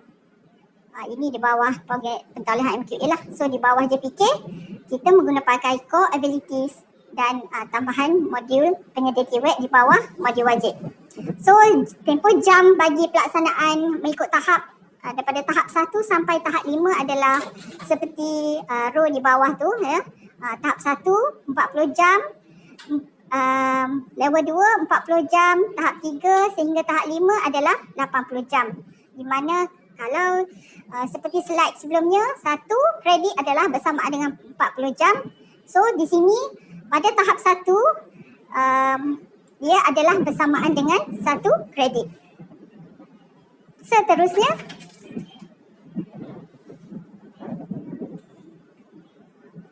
komponen bagi struktur program yang kedua adalah berkaitan dengan modul trust. So modul trust ini adalah berkisar kepada bidang yang diikuti oleh pelatih tersebut di pusat. Di dalam Kopta version 2.0 bagi klausa 1.31 di mana sesuatu program TWAC itu hendaklah berasaskan kepada OISP dan dia perlu menjadi basis kepada curriculum development. So di sinilah di peringkat JPK di bawah SPKM NOS adalah merupakan salah satu OISP yang menjadi asas kepada pembangunan kurikulum TVET. OISP dari segi definisinya di dalam dokumen KOPTA adalah standard yang diperakui, diiktiraf dan disahkan oleh MQA dan JPK sebagai penanda aras dalam menentukan prestasi individu dan dalam bidang atau disiplin tertentu. So standard ini menggariskan pengetahuan, kemahiran dan pencapaian yang ditetapkan bagi mencapai kompetensi yang diperlukan oleh industri. So ini hasrat core kepada pelaksanaan program TVET di mana OISP hendaklah dijadikan sebagai asas kepada latihan. Untuk tahap 1 sehingga tahap 3, basically secara prinsipnya diterangkan di dalam dokumen KOPTA, dia hendaklah berasaskan kepada 70% oriented practical oriented, dan tahap 4 hingga tahap 5 60% practical oriented. Seterusnya, so dari segi pembangunan NOS itu sendiri, saya rasakan benda ni pun telah dipraktikkan di peringkat JPK, di mana konten bagi NOS tahap 1 hingga tahap 3 adalah berasaskan kepada 70% practical. Seterusnya, struktur kurikulum SPKN di bawah JPK juga sebenarnya kalau kita bahagikan kepada tiga kategori buat masa ini, di mana kredit yang diberikan kepada pelatih itu adalah berasaskan kepada format NOS sendiri. Format NOS di mana kalau format NOS format CU, kita akan kategorikan dia sebagai kredit CU. Kemudian bagi NOS format duty, kalau dulu kita pun selalu juga panggil NOS format lama, NOS format baru. So dari sini saya pun tak pasti berapa lama kita nak panggil dia baru ataupun lama. So kat sini kita simplifykan dia sebagai NOS format CU dan NOS format duty. So untuk NOS format duty ni kita kategorikan dia sebagai credit module. Credit module lah. Dan di bawah tu saya ada notekan dari segi kelulusan di peringkat pengurusan tertinggi kita, di mana kita memperkenalkan kredit CU dan modul ni, ya. Kelulusan bagi pelaksanaan kredit CU ni telah diperolehi pada 12 Jun 2019, dan kelulusan pelaksanaan kredit modul ni diluluskan pada mesyuarat penyelesaian dasar yang dibawa oleh bahagian tim IT pada 15 Oktober 2019. Untuk kredit CU ni, struktur dia masih sama seperti diterangkan di slide sebelumnya, iaitu modul wajib. Kemudian yang kedua adalah modul bidang teras, kurikulum berasaskan NOS format CU, dan ketiga adalah pendedahan industri dan latihan industri. Bagi NOS format duty, masih sama struktur dia seperti NOS format CU, iaitu modul wajib, modul bidang teras, kurikulum berasaskan NOS format duty, dan yang ketiga adalah pendedahan industri dan latihan industri. So di sini kita nampak modul teras itu sendiri yang membezakan sama ada program itu menggunakan pakai kredit CU atau kredit modul. Seterusnya kita ada lagi satu kelompok di mana pelaksanaan bukan kredit, di mana yang ni pelaksanaan semasa lah current punya student, di mana dia terdiri juga daripada NOS yang berasaskan kepada format CU dan juga duty task, di mana terdapat PB-PB yang perlu menghabiskan pelatih-pelatih semasa, di mana pelaksanaan KOPTA ni masih belum diperkenalkan dan dikuatkuasakan. Ini merupakan tempoh transisi lah, di mana kita perlu menghabiskan pelatih-pelatih ini menggunakan pakai sistem penilaian sedia ada. Ya. Seterusnya, bagi tempoh latihan untuk klausa yang berkaitan dengan 1.33, ya, di mana PB penyedia pendidikan TVET mesti berasaskan kepada pelaksanaan latihan tu hendaklah berasaskan kepada kredit 40 national hour, di mana kita faham bahawa pelaksanaan kredit ni akan mempengaruhi juga tempoh latihan yang dilaksanakan di pusat dalam memenuhi keperluan kredit ni. Kalau sebelum ni tempoh latihan pelaksanaan di pusat bertauliah, ya, di pusat bertauliah kita akan merujuk kepada NOS dan pelaksanaan kita contohnya pada tahap 1, sebelum ni kita ada dalam bentuk julat julat. Contohnya tahap 1 kita ada 400 sehingga 600 jam. Dan di bawah penyelarasan Kopta kita akan selaraskan menggunakan asas kita adalah 1 kredit 40 jam national hours, iaitu menjadi 600 jam. Kerana di slide berikutnya saya akan terangkan juga dari segi pelaksanaan Kopta ni dia mempunyai minimum kredit yang perlu dipatuhi bagi setiap tahap. Untuk tahap 2, 600 jam, bagi tahap 3, 1,200 dan ini adalah termasuk 3 bulan LI. SKM tahap 2 bagi NOS yang bermula dengan tahap 2, 1,200. SKM tahap 3 bagi NOS yang bermula dengan tahap 3, 2,400 termasuk 3 bulan LI. Seperti diterangkan oleh Encik Azuddin pada slot yang pertama tadi ya, terdapat perubahan dengan pelaksanaan Kopta ni. Pelaksanaan latihan industri telah bermula pada tahap 3. Tahap 3, tahap 4 dan tahap 5. Untuk program DKM sahaja ya, 1,200 jam dan ini adalah termasuk 4 bulan latihan industri. Untuk program DKM bagi NOS yang bermula dengan tahap 4, tempoh jam adalah 3,600 dan ini adalah termasuk juga 4 bulan latihan industri. Diploma lanjutan kemahiran Malaysia 1,600 dan ini pun termasuk 4 bulan latihan industri. Di LKM bagi NOS bermula dengan tahap 5, 5,200 termasuk 4 bulan latihan industri. So dari segi pelaksanaan DPB mereka boleh menetapkan latihan itu dalam bentuk bulan, tetapi core dari segi measurement kita adalah tempoh latihan hendaklah dipenuhi bagi jam tersebut. Ya. Seterusnya,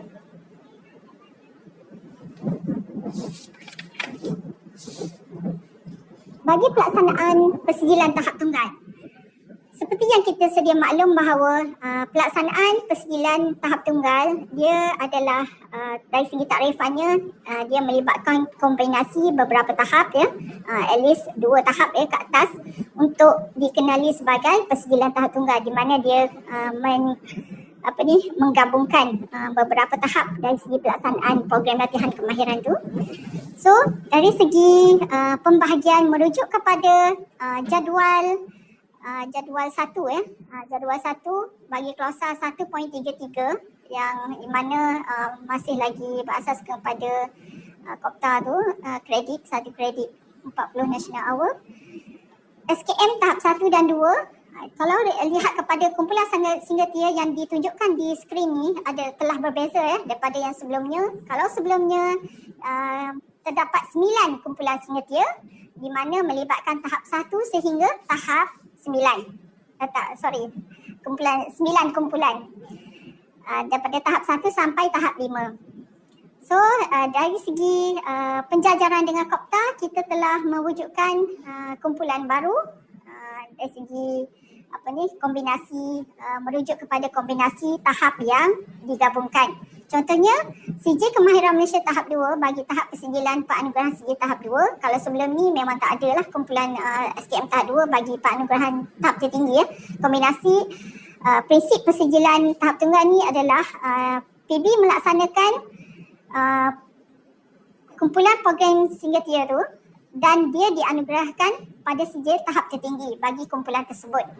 So bagi kumpulan tahap 2 ni dia melibatkan kombinasi SKM tahap 1 dan tahap 2 itu dengan tempoh latihan sebanyak 1,200 jam. Kumpulan yang kedua adalah TT kedua kombinasi SKM tahap 1, tahap 2 dan tahap 3 sebanyak 2,400 jam di mana turut melibatkan pelaksanaan 3 bulan LI 2,400 nya. Seterusnya tahap tunggal ketiga melibatkan kombinasi SKM tahap 2, tahap 3. Ini bagi NOS yang bermula dengan tahap 2 dan persijilan yang tertinggi adalah bagi SKM tahap 3. So pelatih ni akan dipersijikan pada tahap 3 dan tempoh jam 2,400. Kalau tuan-puan tengok ya, gabungan persijilan tahap tunggal dia turut menggabungkan tempoh latihan bagi kesemua tahap tersebut. Seterusnya bagi persijilan tahap persediaan tahap 4 ya, yang melibatkan Singatia TT4, TT5, TT6 dan TT7. Ini dia ada kondisi dia masing-masing lah, gabungan di bawah kumpulan tersebut seperti ditunjukkan di skrin, dan tempoh latihan adalah seperti kolom yang tepi tu ya. Contohnya TT4 3,600 termasuk projek akhir dan juga 4 bulan LI. So kalau tahap 4 ni dia akan melibatkan 4 bulan latihan industri. So pelatih perlu keluar untuk mendapatkan latihan industri bagi syarat bergraduat bagi program tu. Sama juga dengan tahap 3 ya, 3 bulan untuk LI. Sekiranya pelatih tidak memenuhi komponen LI ni, dia tidak layak untuk dipersediakan untuk tahap 3 contohnya. Seterusnya, untuk perkara keempat adalah berkenaan dengan kredit minimum. Ini bagi memenuhi juga klausa 1.33 tu ya. Besar jugalah dia punya skop bagi klausa 1.33 ni ya. Di mana dia melibatkan minimum kredit bagi pelatih untuk semasa pelaksanaan latihan tu, dan juga penyelarasan dari segi numbers of credit.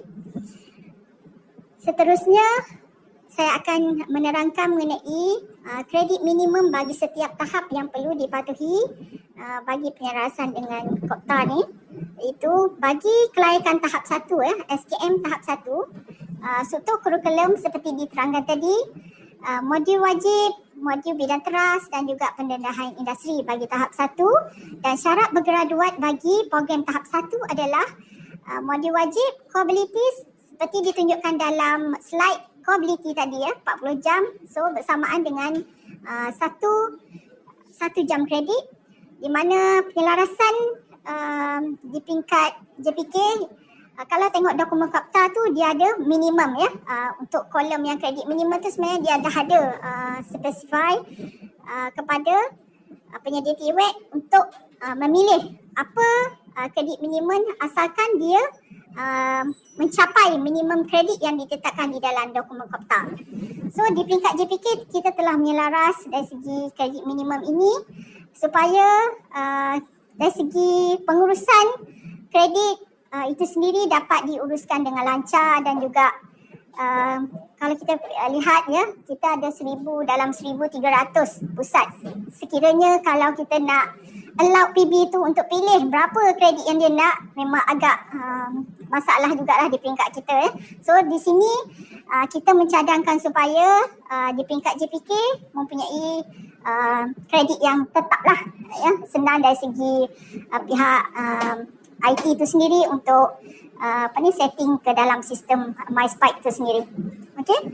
So modul wajib, core abilities 1 kredit, modul penyedia TWEC 1 kredit, modul bidang teras bagi tahap 1 untuk SKM tahap 1 13 kredit, pendedahan industri. Ini pun syarat kredit bergraduat, tetapi dia tak mendatangkan apa-apa nilai kredit kepada pelatih. So dia hanya perlu dilaksanakan tetapi tidak memberi nilai kredit, dan dia merupakan syarat bergraduat kepada pelatih. Seterusnya bagi SKM tahap 2, modul wajib masih lagi komponen yang sama, core ability dan juga modul penyedia TWEC. Bagi pelaksanaan secara SDN kita ada slash kat situ, social skill dan social value. So dari situ dari segi nilai kreditnya adalah 1 modul bidang teras bagi tahap 2 13 kredit, pendedahan industri masih sama, perlu dilaksanakan tetapi tidak mendatangkan sebarang nilai kredit. So minimum kredit bergraduat bagi tahap 2 adalah sebanyak 15 kredit. Sekiranya PB hendak melaksanakan lebih daripada kredit minimum yang ditetapkan seperti dalam skrin ni ya, di kolom yang paling kanan sekali tu, tidak menjadi masalah asalkan dia memenuhi kredit minimum yang ditetapkan. Seterusnya SKM tahap 3. Bagi SKM tahap 3, kredit bergraduat minimum adalah 30 kredit, dan modul wajib seperti pecahan di skrin, 2 modul bidang teras bagi tahap 3 20 kredit, dan latihan industri 6 kredit. So kat situ kita nampak ya, latihan industri mendatangkan kredit yang agak besar 6 kredit. Itu bersamaan dengan 3 bulan. 3 bulan minimum. Dan jumlah kredit adalah 30 dan bagi DKM tahap 4, modul wajib 21 untuk modul penyedia TWEC sekurang-kurangnya 1 kredit perlu dilaksanakan oleh pusat bertauliah. Dan core-abilities ni adalah fix lah seperti yang ditunjukkan dalam table sebelumnya. Dan modul bidang teras, NOS tahap 4, 15 kredit dan projek akhir sebab program di peringkat diploma dan juga di LKM, dia perlu menyediakan projek akhir. So projek akhir kita telah selaraskan menjadi 4 kredit bagi tahap 4 dan tahap 5. Seterusnya LI perlu dibuat adalah sebanyak 8 kredit. Ya. Dan tahap 5, pecahan modul wajib 26 dan modul teras 20 kredit dan projek akhir sebanyak 4 kredit. So untuk NOS tahap 5 adalah 20 kredit. So latihan industri sebanyak 8 kredit dan jumlah kredit minimum bergraduat adalah 40 kredit. Ada note kat bawah tu ya, bagi pelaksanaan macam mana pula bagi pelaksanaan SDN, adakah mereka perlu menjalani latihan industri seperti mana slide? So kat sini kita seperti yang kita tahu kaedah pelaksanaan secara SDN ni adalah kaedah dilaksanakan di industri, latihan di industri. So mostly pelaksanaan latihan di industri secara work based learning, pembelajaran berasaskan kerja. So kat sini di dalam dokumen Kopta yang baru version 2 turut dimasukkan klausa ni ya, statement ni di mana sekiranya program itu dilaksanakan secara WBL, dia kredit akan diberikan secara automatik ya. Ini sama kes dengan program SDN kita ya. Seterusnya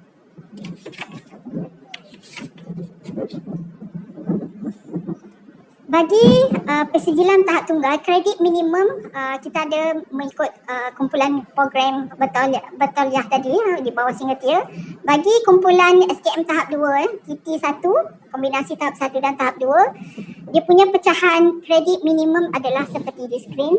2 bidang teras, kombinasi tahap 1 dan 2 ialah sebanyak 26 kredit. Dan pendedahan industri tak adalah kredit sama macam tadi. Dan bagi kenapa boleh dapat 26 kredit tu? Sebab dia kombinasi bagi modul teras bagi tahap 1 dan 2 tadi untuk NOS tersebut, komponen NOS. Seterusnya bagi kumpulan singatia tahap 3 bagi tahap 3 itu melibatkan tahap tunggal 2 dan juga tahap tinggal 3 di mana modul wajib 42, modul bidang teras sebanyak 48 kredit dan latihan industri sebanyak 6. Seterusnya jumlah kreditnya adalah sebanyak 60 kredit. Ini syarat bergraduat.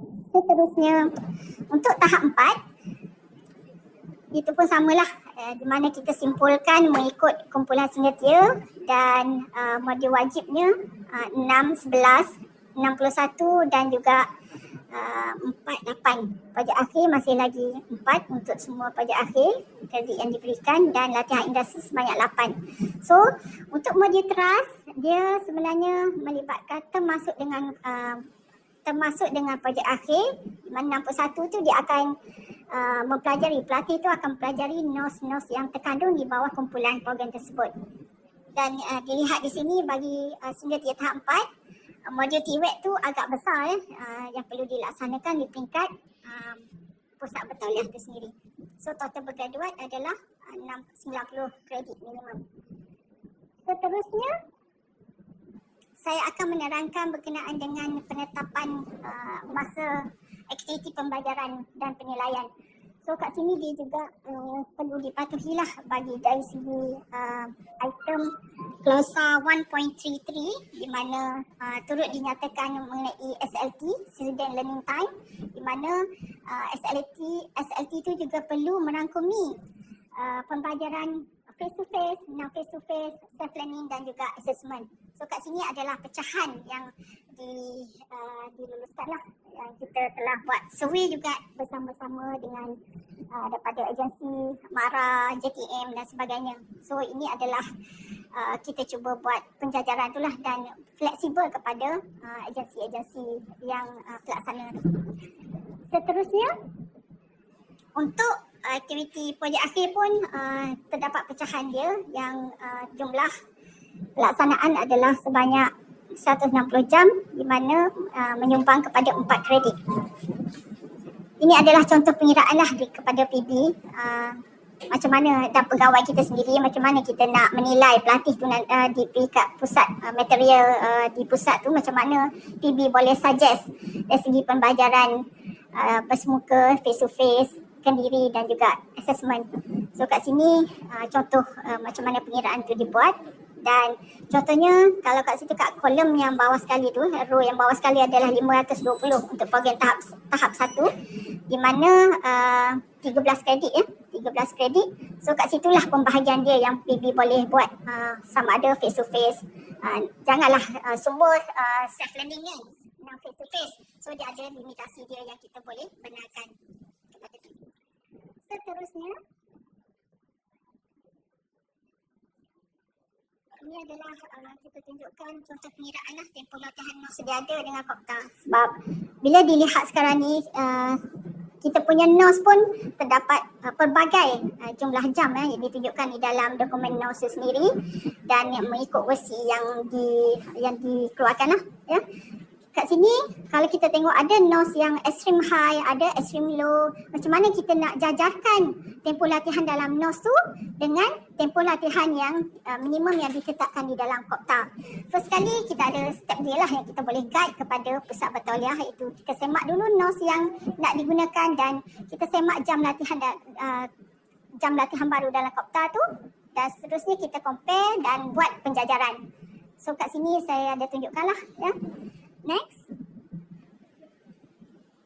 Contohnya kita ambil bagi NOS Food Preparation and Production. Bagi NOS tahap 2 di mana NOS ni adalah dia tiada tahap 1 di mana dia mempunyai 9 CU 9 CU dan tempoh latihan di dalam NOS tu sendiri seperti ditunjukkan di kolom yang tengah tu ya, pada tahap CU 1 sampai CU 9. Dan sebenarnya NOS ni pun mempunyai elektif di mana elektif tu kita cadangkan supaya dibawa ke TWEB provider module. So pelatih akan dapat kredit lah dekat situ ya. Seterusnya bagi penjajaran mengikut Kopta daripada tempoh latihan dalam NOS dan juga Kopta, dia punya cadangannya macam ni lah ya, di kolom yang tepi sekali tu kita buat tempoh latihan total hours dalam NOS tu adalah 684 dan bila dilihat kepada dokumen Kopta itu sendiri adalah sebanyak 26 kredit ya yang perlu PB patuhi.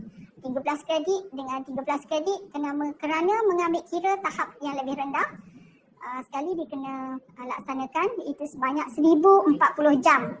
So dari sini terdapat perbezaan yang perlu dipatuhi oleh pusat bataliah berkenaan, iaitu 356 jam kekurangan kan daripada tempoh latihan di dalam dokumen Kopta. So cadangan pengiraan adalah seperti di skrin lah. Seterusnya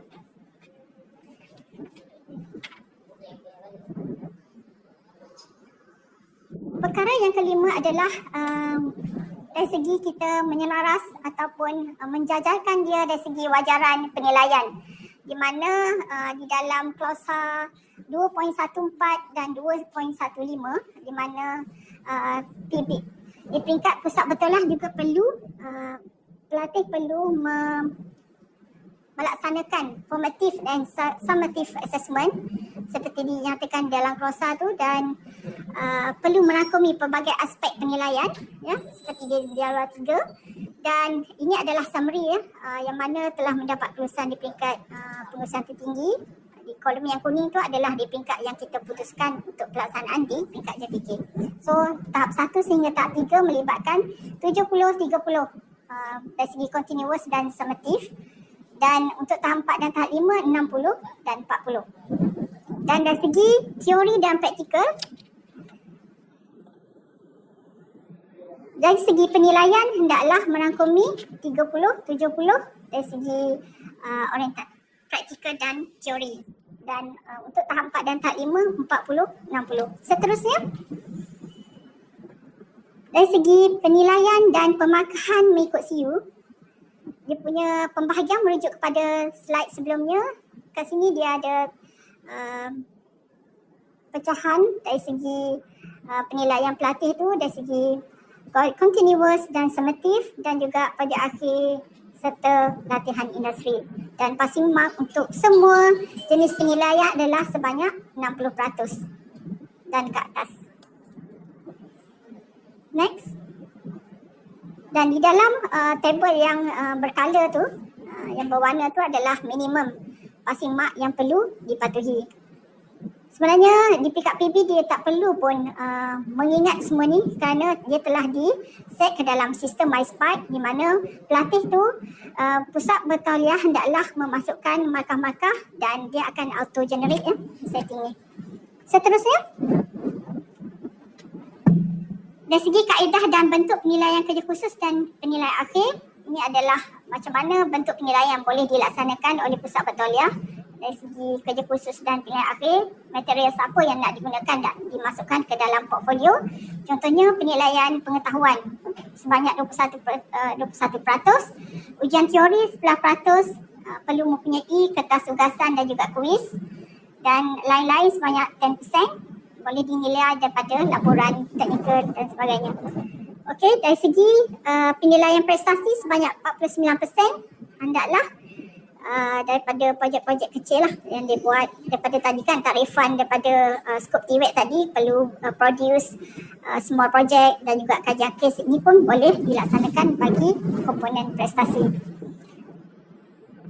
Seterusnya bagi final exam sebanyak 30% ya, pecahan dia untuk teori yang tadi tu, untuk teori 30% ya tadi, untuk teori pecahan dia adalah 9%.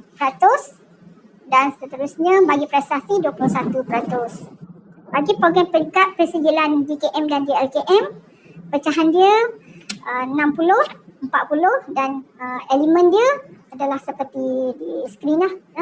24% bagi teori dan 36% bagi prestasi. Yang beza dengan program peringkat sijil dan peringkat diploma dan DLKM adalah dari segi lain-lain tu ya. Kalau tengok perbezaan di antara kedua-dua table ni, yang lain-lain tu 10% dan lain-lain di peringkat diploma adalah sebanyak 13%. Dan juga dari segi prestasi pun ada berubah sebab di peringkat DKM dan DLKM menyebabkan 60-40 dia punya pecahan wajaran seperti ditunjukkan dalam table sebelumnya. Seterusnya, dari segi macam mana PB nak melaksanakan, nak menyediakan set soalan ni berasaskan kredit, sebab kalau mengikut kepada panduan pada tahun 2012 pun, kita pun sebenarnya telah mewujudkan pun macam mana dari segi penyediaan soalan ni kepada PB. Kita telah menyediakan guideline yang sama ya. Kalau ikutkan kredit yang pada tahun 2012 tu, satu nisbah 10 kan, 10 national hours, tetapi untuk kali ini satu kredit 40 national, dia efek juga kepada kredit yang dekat, kredit yang perlu disediakan dari segi bilangan soalan. So dari segi bentuk soalan, bagi tahap 1 dan tahap 2 perlulah dalam bentuk objektif untuk berbentuk recall dan pemahaman, dan bagi tahap 3 mengingat, recall, pemahaman dan aplikasi. Manakala bagi tahap 4 dan tahap 5, objektif dan subjektif, berbentuk struktur dan esei lah dari segi subjektif tu. Dan dia hendaklah berkonsepkan pemahaman dan analisis. Sebenarnya table ni sebenarnya kita telah align dengan panduan yang telah dikeluarkan oleh bahagian NOS daripada unit pembangunan soalan pembangunan soalan, dan sekiranya terdapat di skrin ni ada yang tak tally tu, mungkin inilah kesilapan dari segi typo dan sebagainya. Okey. So dari segi bilangan soalan untuk kurang kredit, kredit kurang daripada 3 kredit, 20 soalan bagi tahap 1 hingga 3. Manakala bagi tahap 4 dan 5, 40 soalan objektif dan 1 soalan subjektif. Dan seterusnya 4 hingga 6 kredit, 30 soalan, 40 soalan subjektif dan 2 soalan subjektif. lebih daripada 7 kredit, 40 soalan dan untuk tahap 4 dan 5, 40 soalan objektif dan 3 soalan subjektif. So yang ini perlu dari masa ke semasa lah melihat kepada panduan yang berkuasa. Seterusnya, okay. CU dominant. CU dominant ni sebenarnya terma yang istilah baru juga yang kita perkenalkan setelah pelaksanaan COPTA ni. Setelah pengenalan kepada COPTA ni di mana di peringkat operasi bahagian MSQ sebelum ni yang kita ada mewujudkan membangunkan panduan di mana macam mana kita nak menyelaras di peringkat PB untuk menetapkan modul mana yang nak dibuat semasa lawatan verifikasi PPL. So kat sini sebab kalau tengok kepada penilaian kredit ni, pelaksanaan penilaian hendaklah dibuat untuk setiap CU. So CU mana yang nak dibuat semasa verifikasi PPL. So kat sinilah, daripada sinilah kita cuba perkenalkan istilah CU dominant ni supaya PB dapat memilih. Dia bukan milih CU yang macam komplement kepada program tu. Contohnya dia buat safety dan sebagainya. Kalau boleh kita, contohnya kalau program otomotif tu kita nak dia ambil CU yang core bagi program berkenaan. So kat situlah yang kita cuba ketengahkan CU dominant ni supaya di mana kita CU dominant ni dikenal pasti bagi tujuan penilaian akhir semasa verifikasi PPL. So kita harapkan CU dominant ini memberi pemahaman yang sama di mana dia merupakan CU utama lah dalam nos berkenaan bagi mengukur tahap keterampilan pelatih bagi tahap berkenaan. Seterusnya grade dan julat pemakahan. Next.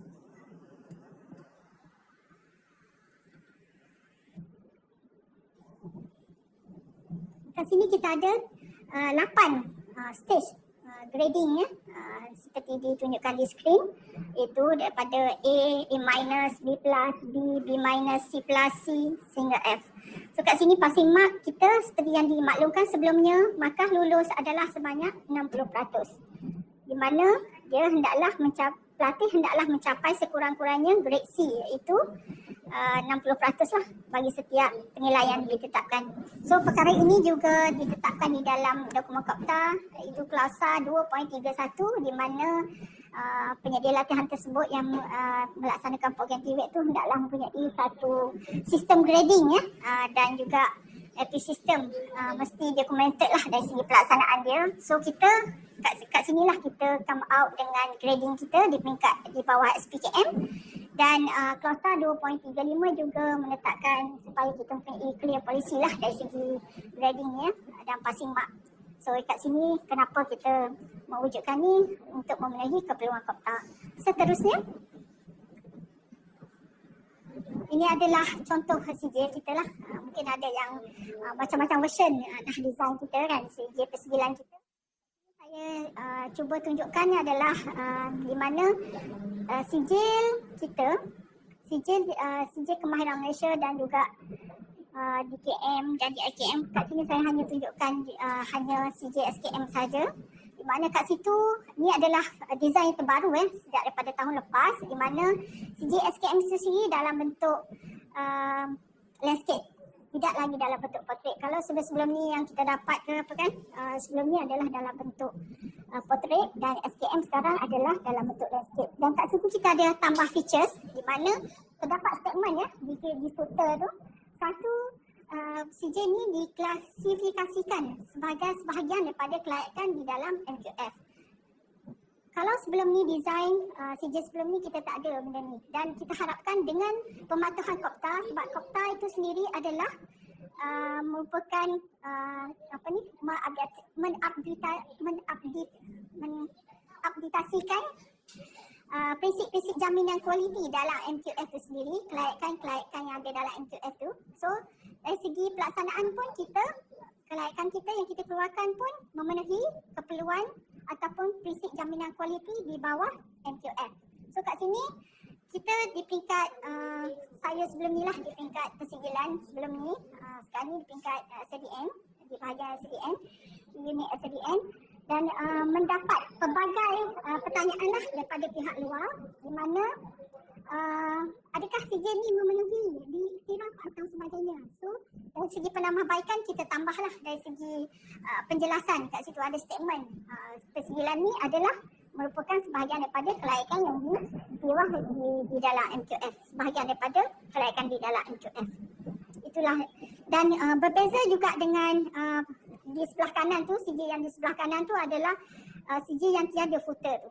Ini kerana seperti yang kita sedia maklum, bagi program pemandu pelancong dia tidak mematuhi dari segi tempoh latihan, mengikut kopta dan sebagainya. So statement tu tiada diwujudkan di dalam CJ Motek, persigilan di bawah tourist guide. Itu perbezaan dia lah yang saya nak maklumkan kat sini. Dari segi pematuhan kopta bermaksud dia comply kepada MQF. Seterusnya,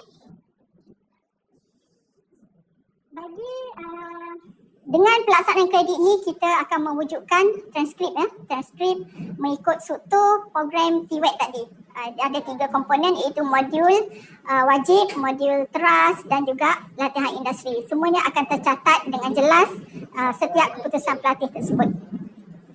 Seterusnya, dan kita harapkan dengan pengeluaran transkrip ni akan memberi kebaikan kepada pelatih itu untuk menggunakan transkrip tersebut untuk further study dan sebagainya. Seterusnya, saya gariskan kat sini juga penambahbaikan laluan pendidikan TWET yang digariskan di dalam dokumen kopta itu sendiri bagi perkara 3.1. Ya. So tuan-puan boleh baca sendirilah yang ni. Ini just sebagai kita dapat show share kat sinilah apa penambahbaikan laluan TWET yang digariskan di dalam dokumen kopta itu sendiri. Ya, di bawah area ke-3. Dan seterusnya, ini next slide seterusnya adalah dari segi share kat sinilah kepada pegawai-pegawai semua yang boleh dilihatlah. Nanti slide ini akan dikongsi bersama peserta-peserta dan juga pegawai-pegawai JPK untuk sesi taklimat pada hari ini. Seterusnya, saya rasa saya pun dah dapat hint daripada pihak bersedia untuk cukuplah masa untuk saya untuk sesi taklimat slot kedua ni. Dan ini adalah aktiviti bahan yang dilaksanakan sepanjang tahun 2019 di mana kita first fasa untuk melaksanakan SPKM kredit ni. Seterusnya,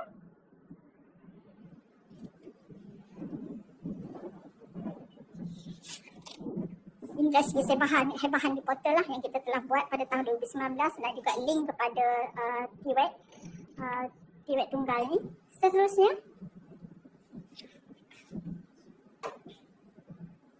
okey. So ini adalah salah satu daripada backing yang kita buat. Seterusnya di bahagian MOS lah dan juga SIDM. Dan dari segi pemakaian, kita seperti dimaklumkan tadi ada beberapa fasa, itu 3 fasa. Fasa pertama itu pada 1 November 2019 hingga 31 Januari 2020 dan fasa kedua bermula 1 Februari 2020 dan fasa ketiga ialah 1 Februari 2021 lah kita harapkan.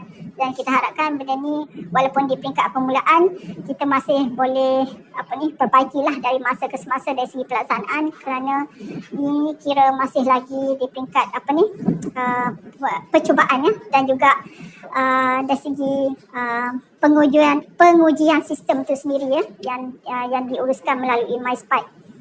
So kat sini dari segi fasa ketiga tu terdapat klausa-klausa yang diberi tempoh transisi dia ya. Seterusnya saya selesai sudahlah saya punya slide untuk pembentangan untuk slot kedua dan soalan-soalannya saya akan pilihlah soalan daripada ruang chat. Satu soalan yang bertuah adalah adakah ni daripada soalannya berbunyi, adakah pelaksanaan kopta akan menjejaskan tempoh latihan sedia ada? Ya, seperti dalam slide yang sebelumnya tadi, dalam slide saya tadi terdapat di mana kita kata dengan pelaksanaan kopta ni perubahan pelaksanaan tempoh latihan daripada tempoh latihan berjulat yang dibenarkan oleh pihak JPK kepada satu fix tempoh latihan. So secara prinsipnya tempoh latihan sedia ada akan terjejas dengan pelaksanaan kopta ni. Dia akan mempengaruhi tempoh latihan kerana disebabkan pelaksanaan kredit minimum bagi setiap tahap tu. Okey, saya harap dapat menjawab ya soalan ni. Okey, itu sajalah saya rasa. Bagi soalan-soalan yang lain tu saya akan cuba jawab juga melalui ruangan chat nanti ya. Dan dengan itu saya akhiri di sini dah saya punya taklimat.